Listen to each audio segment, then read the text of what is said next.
Studying Abroad presents a series of adventures, and the destinations that are offered are among the most exotic in the world. What do students take away from such a trip? We'll examine what San Jose State students learned after trekking to a hidden gem of the Middle East on this edition of Equal Time.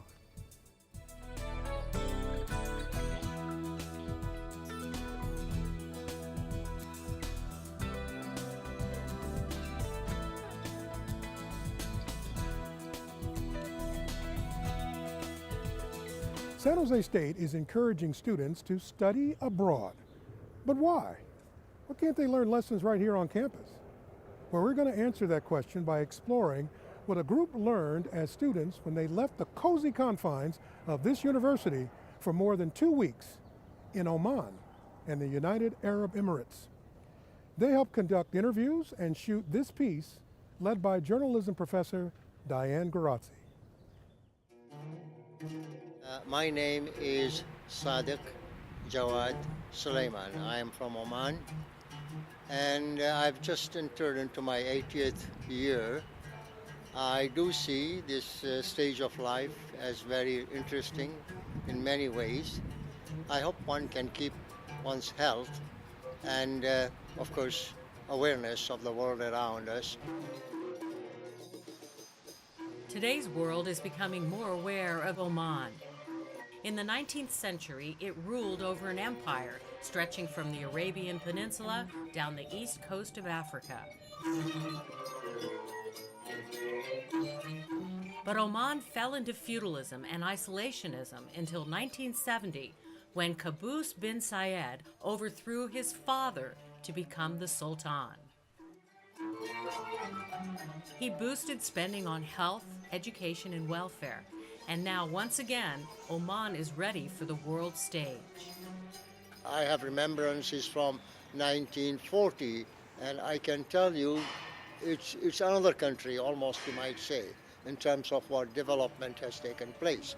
But in terms, as I say, of the other aspect of it, which is the change and evolution in the social, political aspects of life, mostly, it's been rather slow.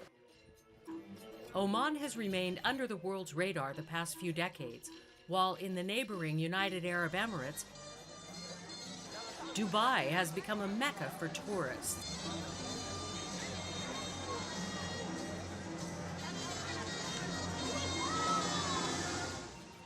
Now, Oman is carefully laying out its welcome map.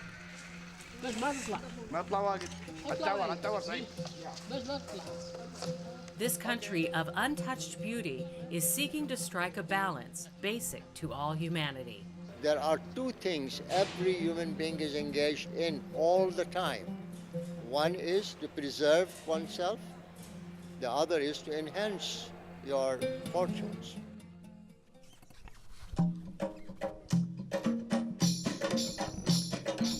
A joint concert between universities a world apart, Sultan Qaboos University in Muscat and the College of William and Mary in Virginia.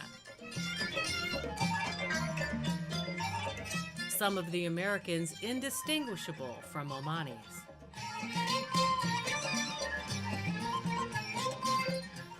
It's the kind of harmonic relationship the country is encouraging.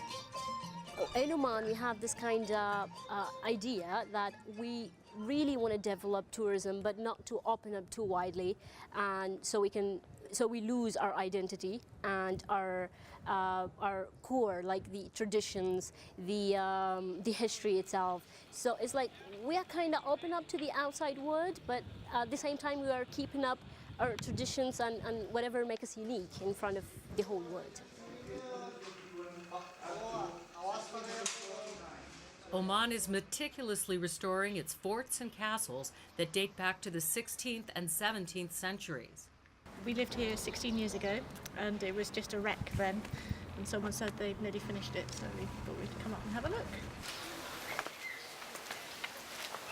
In the ancient souks, tourists are able to buy handcrafted silver made here.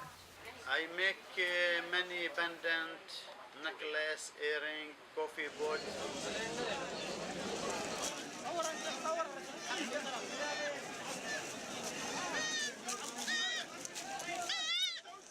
tourists flock to the goat markets.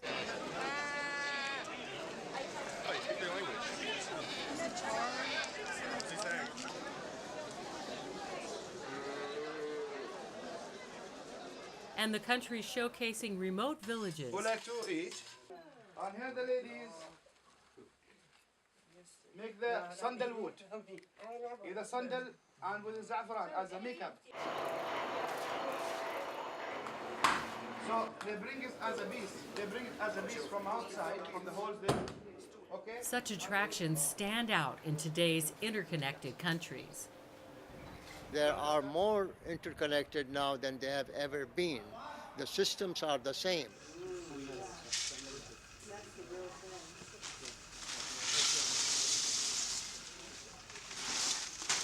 Culture,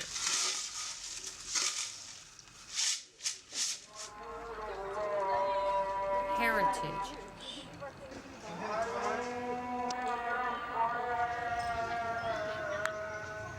ecotourism. That's what Oman is promoting in 10 marketing offices overseas, covering most continents. Most of the people who answer the call are from Europe and the Middle East. It was easy. Coming into Oman from UAE, the drive was good, roads are good, the view was excellent. Cutting through the mountains and all, it was nice. Sitting down one-on-one with the Omanis was one of the best ways San Jose State students were able to learn about the culture. Now, when we come back, what the former ambassador has to say about the keys to appreciating people wherever you may go.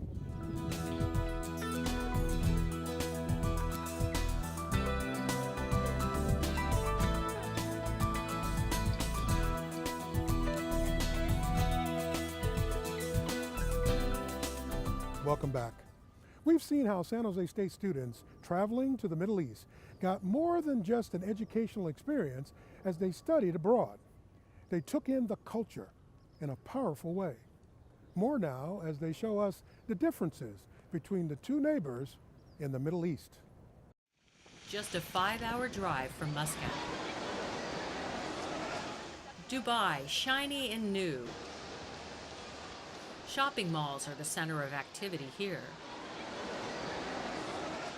While Muscat restricts tall buildings, Dubai breaks records for heights. Having big landmarks like the Burj Khalifa, for example, the tallest building in the world, and other famous hotels does help in focusing attention on Dubai and the UAE. However, people in the UAE have high affinity for tourism and they welcome travelers.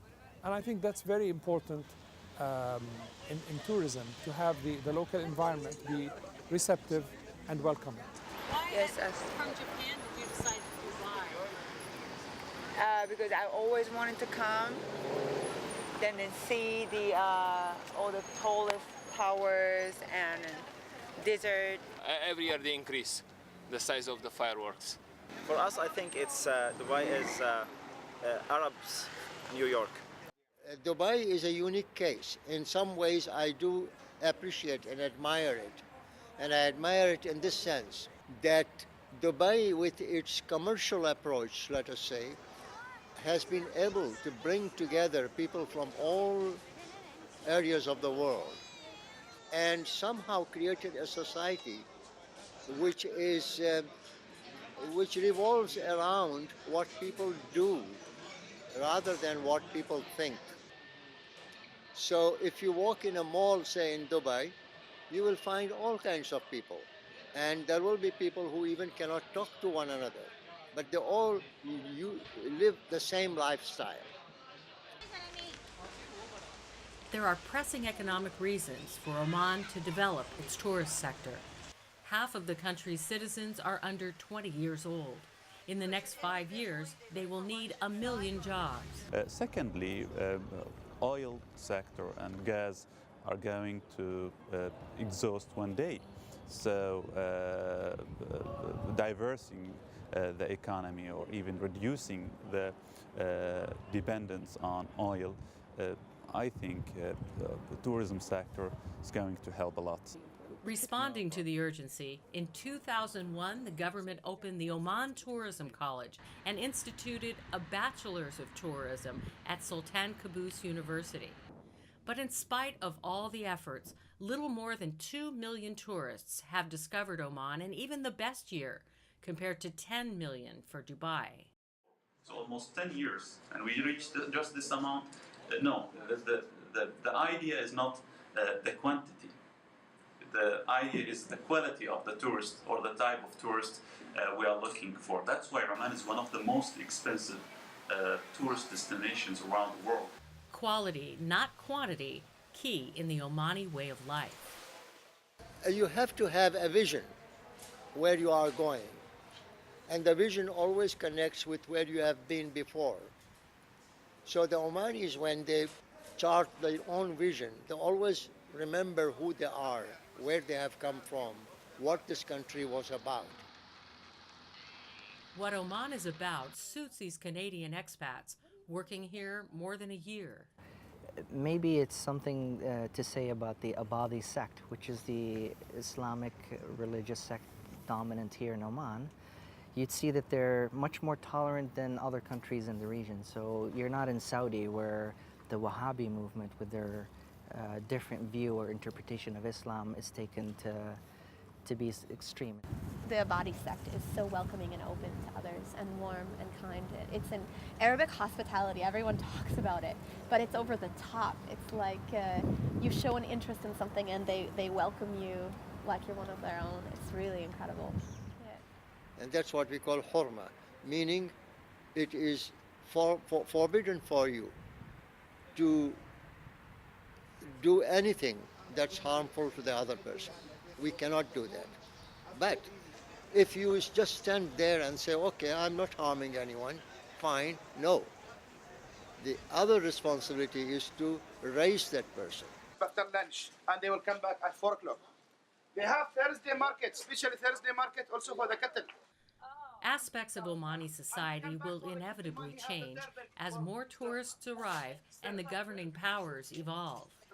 Sultan Qaboos is in his 70s with no heir to the throne. No one person should be allowed to dictate. So in other words, we have to be able to decide things that relate to the public domain in a democratic way. According to the ambassador, whether change in Oman or anywhere is for the better depends on something simple. We can only self-fulfill and self-realize ourselves by being more human and humane. There is no other way. You see? No matter what we build around us, what matters is how you evolve from inside. When we come back, we'll explore the benefits of studying abroad as we sit down with students and organizers. Stay with us.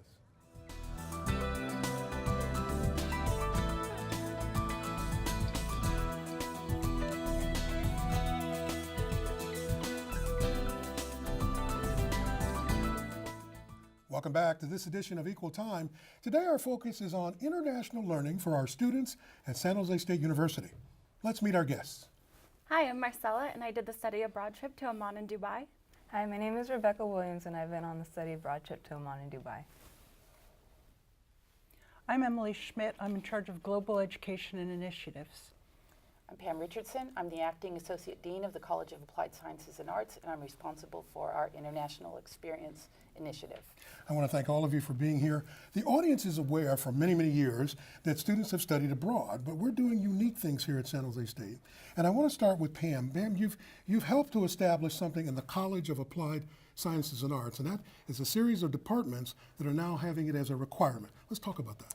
That's correct, Bob. We are in the process of rolling out an International Experience Initiative, which will eventually become a requirement for all of the students in CASA. And as part of that, we are establishing a number of international programs, generally short-term programs that are faculty-led, that run either in the summer or we will be rolling out regular session programs that run during the regular academic year. Very good. Now, we'll talk about the travel and the costs in just a moment, but I want to get to the students. Marcella, what was it like? Did you enjoy it? It was amazing. It was probably the best experience of my life. I think Oman and Dubai are two places that I wouldn't have chosen on my own. But going there and meeting the people and just sort of understanding what it's like to be there instead of hearing a story about it, it's a really great experience. And Rebecca, you were on that trip as well? Yes. Tell me about the learning part of it. People in the audience want to know, well, why did you have to go way over there just when you could have read a book? A book doesn't tell you the same story as visiting another place or going to Oman and Dubai, seeing it through your own eyes and seeing it for yourself. So I learned a lot, meeting the people that live there, seeing the land for myself. It's more than just seeing it through like National Geographic or just a book and just looking through and flipping the pages. You see and you learn more. And learning to understand the cultures, yes, the traditions that are different from here in this country. Emilie, I think that's part of the goal of all of this international learning. It is indeed. There are loads of international initiatives that students can do, so they can go on short-term faculty programs, they can go on longer semester and year-long programs. If students are unable to go abroad, you can live in the International House, which is a mix of international students and American students, and many, many other initiatives are going on at SJSU right now. Now today, as we're taping this, I'll be meeting with a group of new students coming into the School of Journalism and Mass Communications, and I'll be talking about this international requirement. I'm sure the parents out there are probably wondering, well, wait a minute now, what does it involve? What does it cost, and how do we make this happen?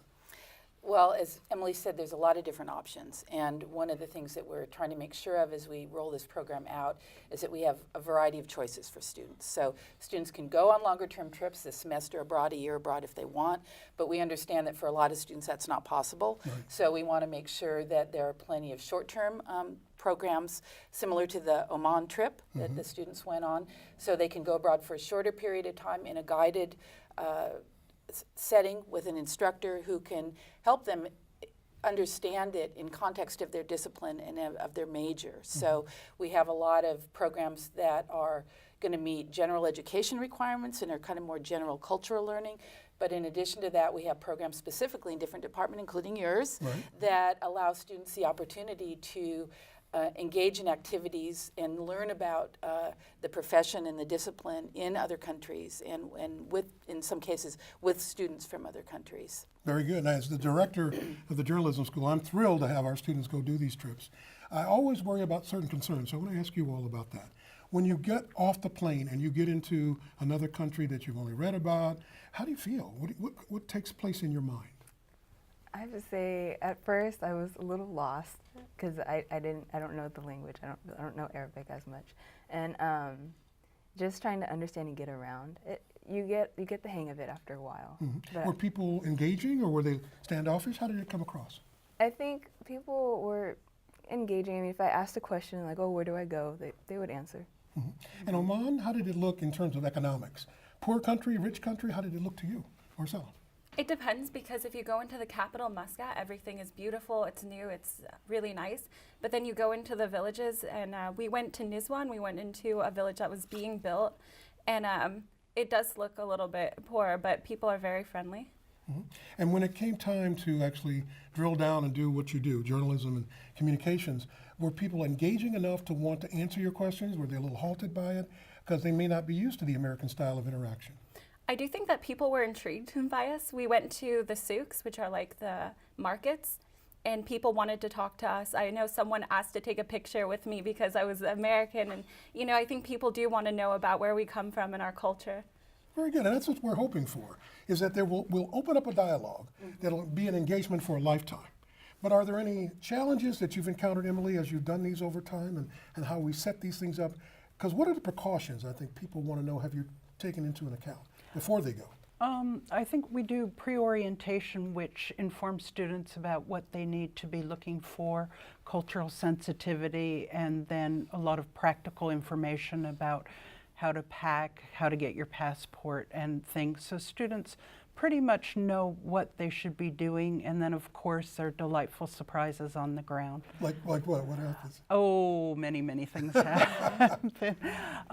But I think the important thing for students to be aware of is this is really a transformative experience. And this is one of the reasons I like working with students so much and encouraging them to go abroad, is because systematically I hear from students, this changed my life, thank you.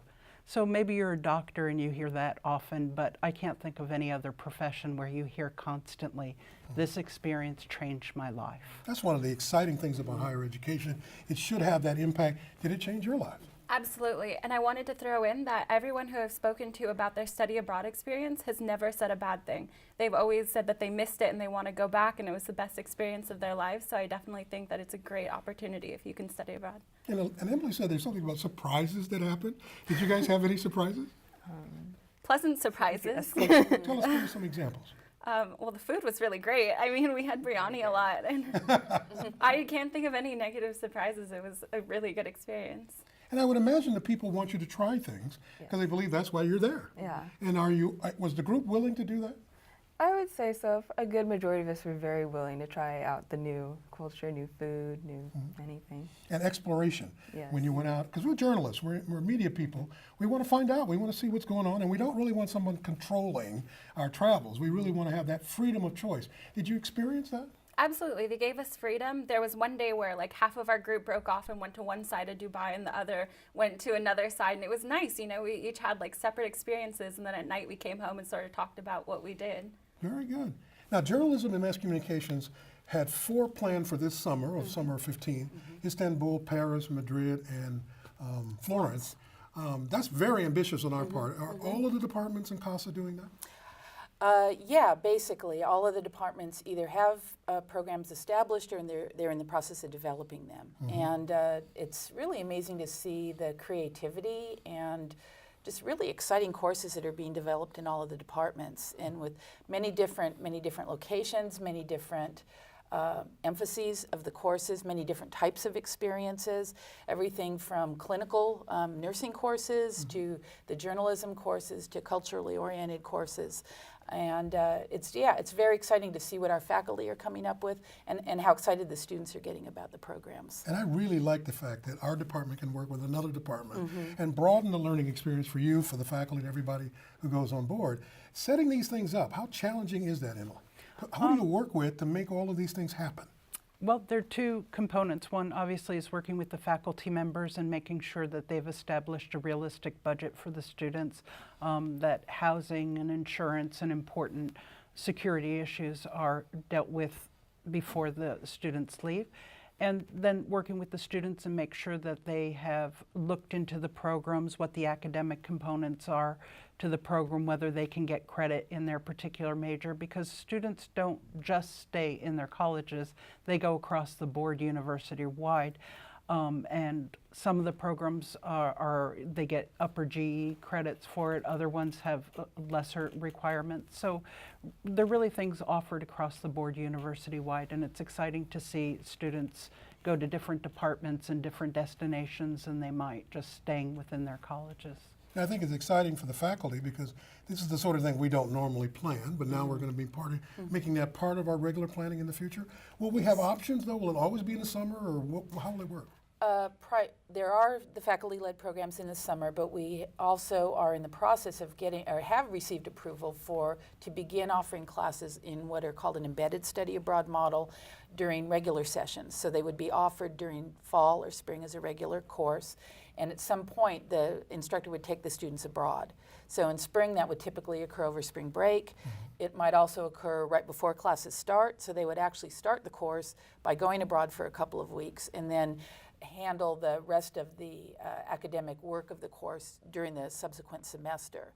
And we'll be offering our first course using that model this coming academic year, and we'll be building on that in other departments. I think that's going to offer a lot more possibilities. They're shorter term programs. They tend to be a little bit less expensive. So cost-wise, that's a benefit to students and even for faculty, because some of our faculty can't travel abroad for long periods of time, but it gives them the option of doing a shorter term course that's embedded in the regular session study.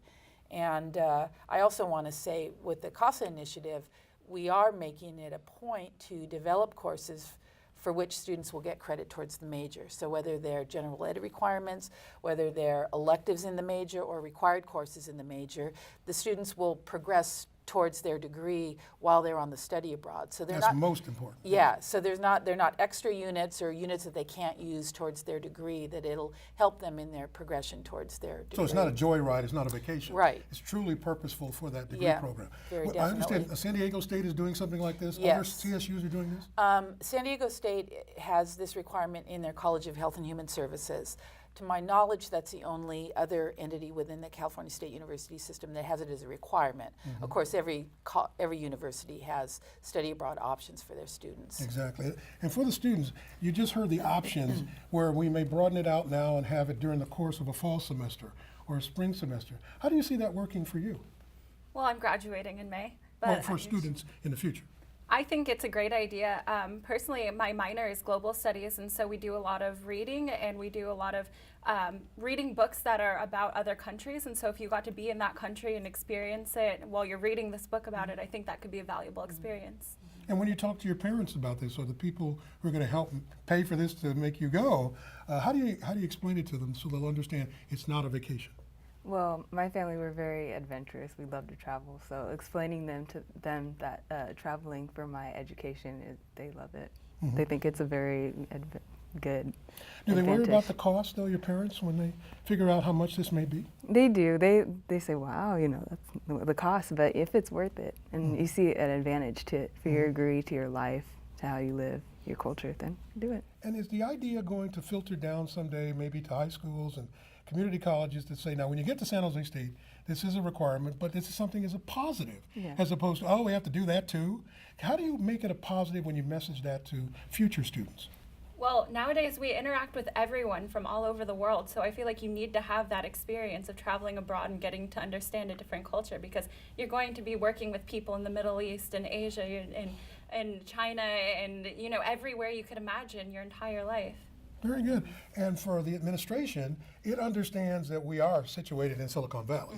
This makes perfect sense for us to do this, but do we have any outreach efforts to fundraise to help support these efforts? Emily? That's actually something that has been done at the college level right now, and there are quite a few scholarships coming out of CASA and the business school, and there are certainly efforts to do some fundraising to offer studying abroad to a larger breadth of students, yes.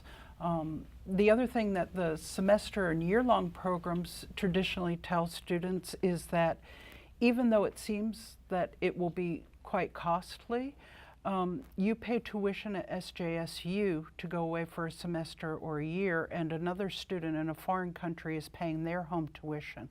So the only thing you need to worry about are your living expenses. And it comes as no surprise to anybody here, Silicon Valley is very expensive. So it could actually end up cheaper for students to go abroad longer term because they're paying the living expenses in another country that are maybe less expensive than living in Silicon Valley. That's a very good point. And we are primarily talking to a Silicon Valley audience where companies can get involved with this, can contact the School of Journalism or any program on campus and say, we like this, we want a workforce that's more globally aware and informed about cultures. And I think that's one of the things we're trying to do in our program. So thank you, and thank you for being here. And we thank you for joining us. We hope you'll come back for another edition of Equal Time.